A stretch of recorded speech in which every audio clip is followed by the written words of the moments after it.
Now, care sector bosses are warning vulnerable people continuing to suffer disruption to vital services because the fuel crisis has left workers unable to fill up their cars with petrol. However, the Prime Minister has suggested that key workers will not get priority at petrol stations as the situation is now stabilising and will start to improve.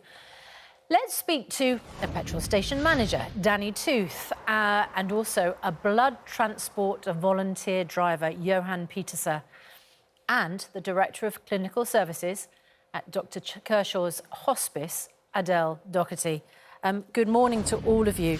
Danni Tooth, you run a garage and, in fact, you do prioritise key workers, don't you? Yes, we do. We made a decision on Saturday when the forecourt was crazy to open a bit later, 9 till 10:30, just to allow sort of essential frontline workers, NHS, police, fire, to use the garage during that time. So what happens when drivers come up to the garage in those hours? I know you've extended the hours. And they say, I'm desperate for the fuel, but they're not an NHS or frontline worker. There's a lot of people with very good reasons to fill up, aren't there?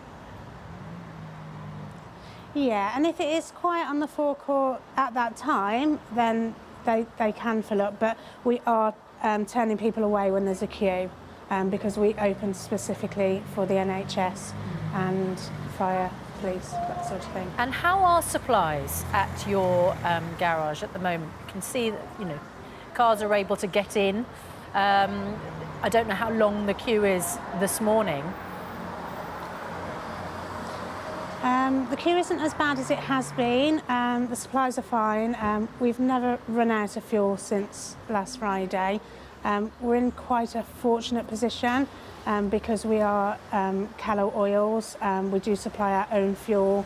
It is what the company does and has been doing for 50 years. So our drivers have been working extra hard, extra busy, just to deliver more fuel.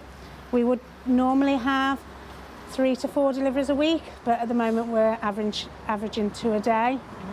So you've ramped up supplies. And would you agree with the Prime Minister that the situation is stabilising and getting better, or do you still feel under an enormous amount of pressure?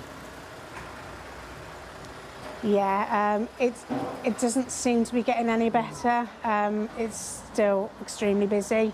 I assume, obviously, within time everyone will have a full tank of fuel, so it may calm down then. But at the moment we're not really seeing it calm down to a full extent. Adele Doherty up in Oldham, can you just give us a sense of how recent days has been for you in terms of trying to get your people both into the homes of people who need care, but also into people into care homes as well? Hi, good morning. Hiya. We run 2 community services here at Dr. Kershaw's Hospice. We have our Hospice at Home service, and we also have Care in Hands domiciliary service. Our Hospice at Home service is a very responsive service. We are providing care for those in the last few hours or few days of life. We cannot afford to be sat waiting in queues for fuel. And yesterday we had just 81 miles in the tank with a number of visits to make across a 55 square mile radius at Oldham. We can sometimes cover up to 100 miles in one day. So we were very, very concerned yesterday regarding being able to fill our tank with petrol. Were there people that you couldn't get to? I mean, when you say you're sometimes visiting people who are in the last hours of their life, and we've seen petrol queues which can keep people waiting for hours. I mean, this is a critical situation, isn't it? Absolutely, absolutely. We've had a very difficult 18 months here at Dr. Kershaw's Hospice, and this is yet another emergency situation that we are facing. But have you had people that have not been able to be visited, or are you managing to coordinate your workers so that people are never left without a visit? Yeah. Luckily, we have managed to attend to all the patients and provide that high quality care that they required and give those pain relief that they required also. However, the concern is as the days go on and the problem continues, is we need to be able to access fuel as soon as possible.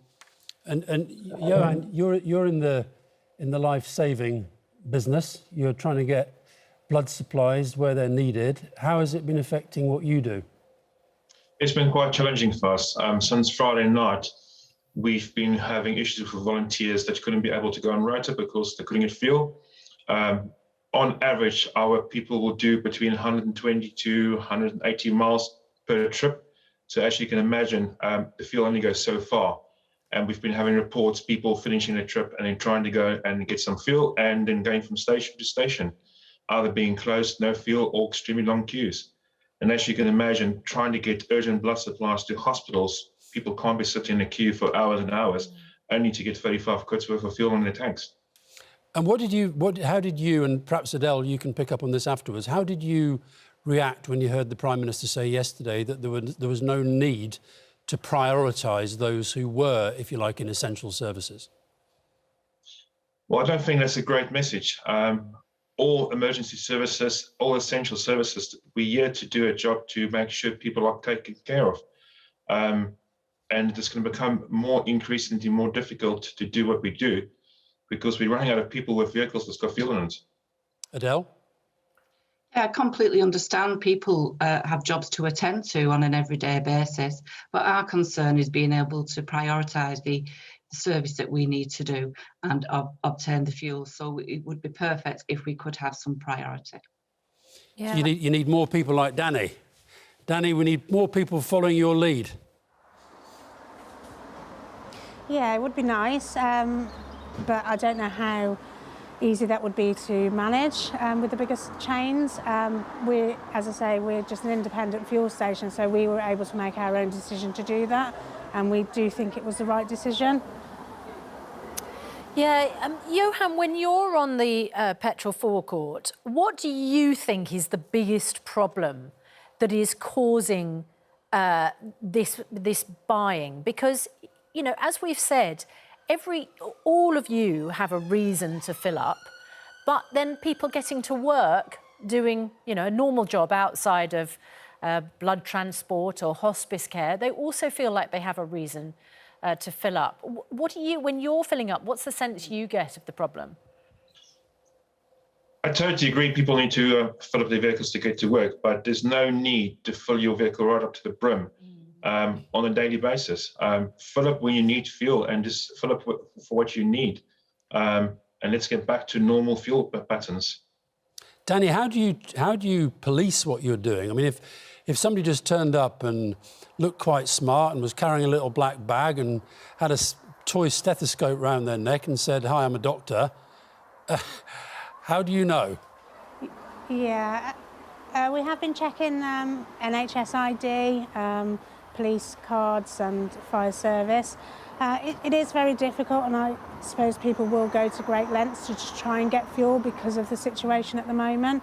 But we do our best. We've got staff on the forecourt at all times now, which we've never had before, just trying to get people in and out as quickly as possible, really. We saw some terrible scenes yesterday in London of conflict, actually, on petrol forecourts. You know, tensions are running really high. I mean, these are dreadful scenes. Have you had tension there at your forecourt? Because we were talking about the fact that actually, if you're a petrol station worker, you're not expected to act as a police officer or a security guard or a conflict marshal. No, we haven't had anything serious, thank goodness, but there are sort of, you know, arguments and sort of nearly punch-ups on the forecourt, just people getting cross, really, especially with people filling up jerry cans. But we are in a rural area and people do need it for their businesses and farms and things like that. So it's not uncommon for people to use fuel cans. It's just that people probably don't see it as often as they are at the moment. Yes, it's a really good point, of course, because you're demonised if you've got a jerry can, because people think, well, you're taking too much. But as you say, it might be normal for you to do that to make sure that you've got the supplies. Look, you're all doing a sterling job. And thanks so much for joining us this morning. And let's hope it does start to stabilise, as the Prime Minister says it is. The evidence currently, perhaps not. But let's keep our fingers crossed. Thanks all very much indeed.